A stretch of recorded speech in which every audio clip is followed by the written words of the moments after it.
So, the Incredible Hulk is... I consider it like the black sheep of... It is, because the Marvel Cinematic Universe. I don't want to say it's forgotten, but it's one that Marvel's kind of tried to forget. Yes. Oh, and it's mainly because it was distributed by Universal. Yeah. So I guess it felt like they almost, they just kind of forgot it. Like people, because they announced Ruffalo was going to take over for Edward Norton. That was right before... it's before they started filming Avengers. Yeah. And I guess people thought, are they ever going to do like a standalone Ruffalo Hulk movie? And they've never really done anything with it. I guess they thought his... I mean, I don't know, does Universal still own the rights? But it's kind of like Sony owning the rights to Spider-Man. Yeah. And they kind of are letting Marvel do their own thing. There. Yeah. But I thought... It's surprising because it is somewhat of a forgotten movie in the scheme of the Marvel universe.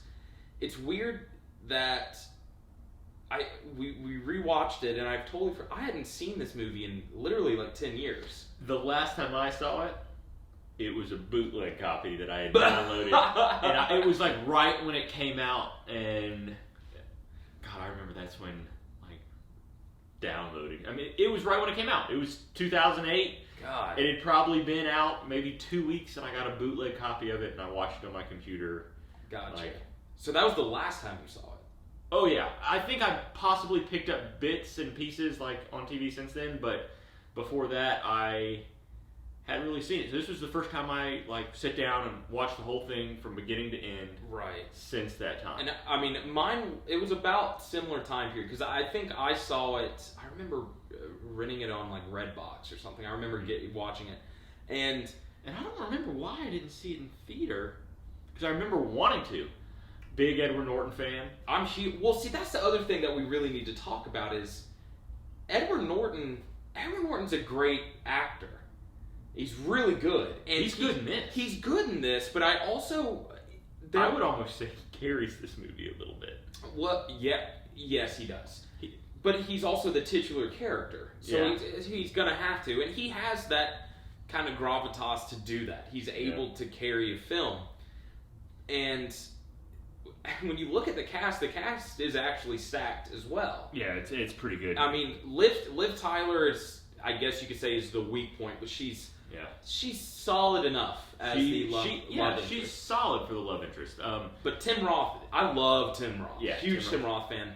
And his Honey Bunny, yeah, he is Honey Bunny. But he in this movie, chill out, Honey Bunny. I kept wanting to tell him that during the movie, like chill out. Well, see, I mean, obviously, be cool, bitch. Tell that bitch to be cool. And honestly, Tim Roth is a really good actor. He's done other things besides that role. Which is funny because in Pulp Fiction, he's in it for, just a little 10 minutes. So it's just a small character. But he's good in this movie, and it's an interesting dynamic as to how he ends up becoming the main villain because there's not unlike our complaint about Iron Man, where I felt like the villain was kind of, I don't want to say forced, but you were like, what was the in-game plan? Well, see, with Tim Roth, I thought it was just all power. To me, I thought it was set up pretty well. He was an aging military man who they were already saying, like he's 45? Like, how much more do you have left? And he's like, I'm going to go till I can't go anymore, because he didn't know anything else. And he basically takes this mega steroid, and he was like, loved it. Yeah, he was like, oh, I'm young again. I can do this for as long as I want. Well, when you're running a 3.540, of course you're going to be like, give me more of this. And that's basically what his motivation is. And that's why it's strange, like, at the end, where, is he going through, like, withdrawal, I guess? Because when you see him, he was, like, sweating. Oh, he's jonesing. That's what it seemed like. Yeah. And then, I guess, instead of just saying, like, I need another dose of what you gave me, he wants to be... And I guess, and it's pretty clear, like, he was confident enough to go face-to-face with the Hulk only when he had that little bit of dosage in him. Mm-hmm. And the Hulk basically, like, flicked him against a tree. Yeah. And I think I think that pissed him off in the sense like I need to be as strong as he wanted to be like the strongest guy. Yeah. And I mean it's an odd motivation. See, I thought it was similar to Iron Man where I was like, yeah, but what is your end goal? I guess at that point he just wanted to be the biggest, baddest. I don't think guy out his there. goal was to become the Hulk. I don't think that was his ultimate goal. That's just what ended up happening. Yeah, I guess. Also, this story, the Bruce Banner story always did fascinate me because Bruce Banner is a very docile character. It's a movie I wish Marvel would revisit because there's a lot to that character.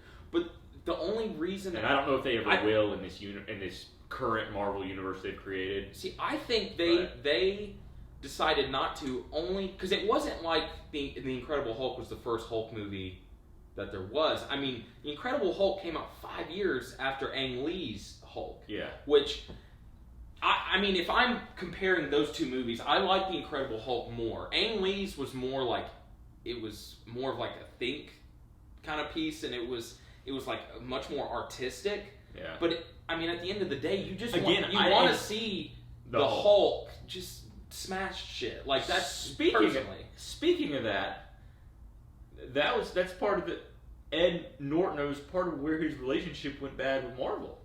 Because he wanted it to be a little. You said he wanted it to be a little darker. Yeah, it was. Of course, this was right after The Dark Knight. No, Dark Knight 2008 it came out in the same year. It came out the same year, but his goal was to make a movie along those lines, along a Christopher Nolan Batman. Okay. Where it was more realistic, and apparently he had some kind of say. They basically production. Zach Penn wrote the story and wrote the screenplay. He's credited. Yeah. But Edward Norton actually he was hired not only to play the Hulk, but basically to rewrite the screenplay.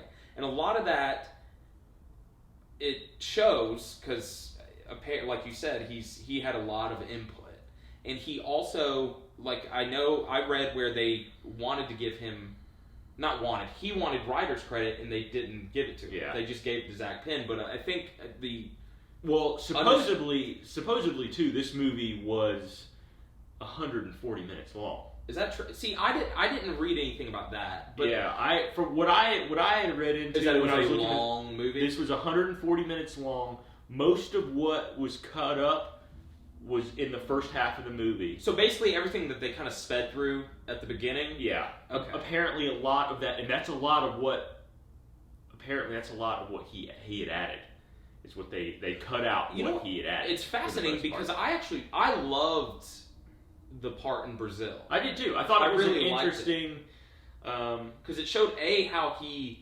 But what I think Edward Norton didn't understand was Marvel's big picture, which is this is going to be a universe and your character is going to be developed over time. But see and he was trying to develop it all. He was trying to. See, no, because he's on record with saying that he envisioned multiple movies with the Hulk. And that's what he said. That's why we left some stuff out, and that's why the ending is kind of a cliffhanger because it shows him basically being able to control the Hulk because it shows him like meditating, and he opens his eyes and they're green and he smiles, showing that I can control this. Yeah, which is something that I really would love to see. Yeah, it was and it's because Mark Ruffalo is good. Mark Ruffalo is a great Hulk, especially for what they've built in this Avengers universe. Is it true they wanted him, or that the director? The director did. So the director is Louis. I don't know how to say it. He's a French director, Louis Terrier or Le Terrier. I don't know how to pronounce his name, but he made the Transporter movies. He made the Jet Li movie Unleashed. Most recently did Now You See Me, and I think he did the second one too. And all his movies are very similar. It's action-packed. He's great at crafting action sequences, and most of his movies are very fast-paced, and they keep you entertained. But usually, narrative-wise, it's not super strong. Where with the Hulk, I would argue might be his strongest narrative there is, but that's also not saying a whole lot because it's not. I didn't think there was a whole lot of.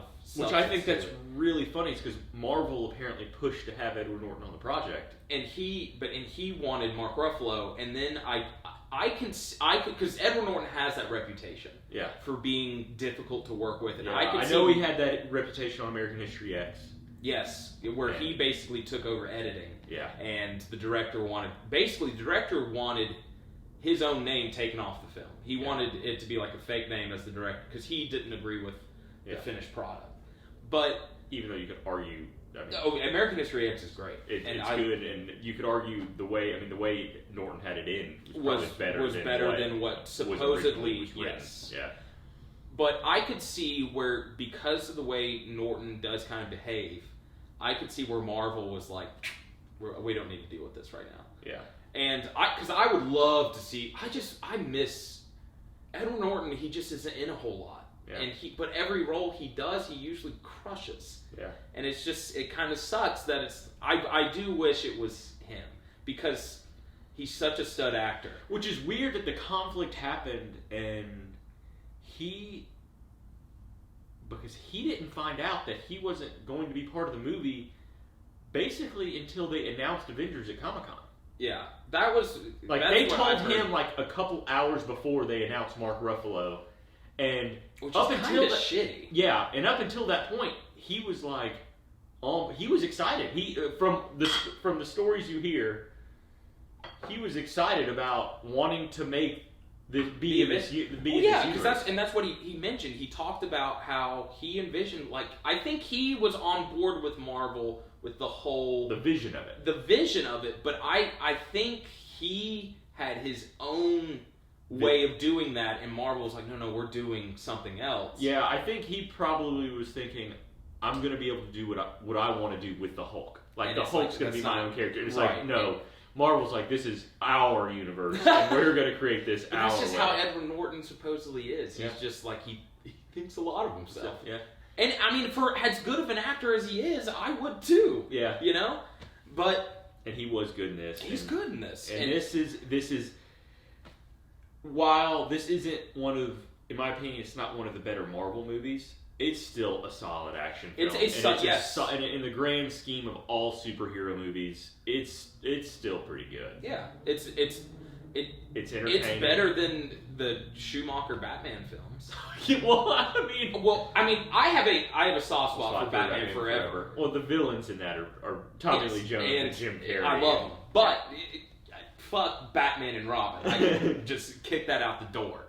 But you're right. Like, Incredible Hulk it's entertaining the whole way through. There's never really any, for me, there really wasn't any, like, dull moments. No. Even parts that were a little slower, they were watchable enough because opposed to Ang Lee's Hulk, the Hulk is much more prevalent.